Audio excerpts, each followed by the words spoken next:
Many improvements have been made to individual CAM interfaces in NC-SIML 2022.3, but this video will highlight the advancements that were applied globally. After launching the NC-SIML interface, notice an Enhanced tab where you will set the defaults for all exported projects. This is particularly interesting for choosing between STEP and STL file exports of the stock, parts, and fixturing.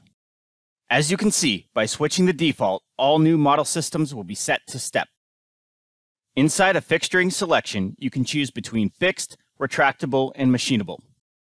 In this case, defining two separate fixture pieces allows me to select two different behaviors. Down under the Tool Export page, the list can be toggled on or off all at once, but individual selections can still be made.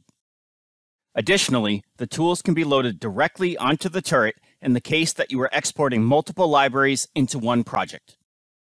And finally, to save you a click, the initialization function appears automatically with a machine, allowing for a CAM origin selection straight away. Inside the digital twin in the NC-SIML software, an NCS INI file has been created where you can execute more specific functions automatically.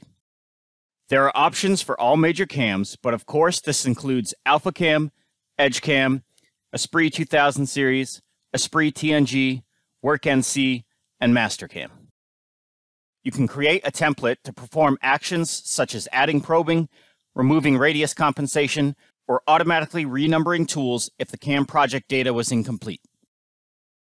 With the addition of all these new features to an already robust data transfer process, you will be certifying your G-code in NC-SIML in no time at all, preserving all of the work already done in your CAM system.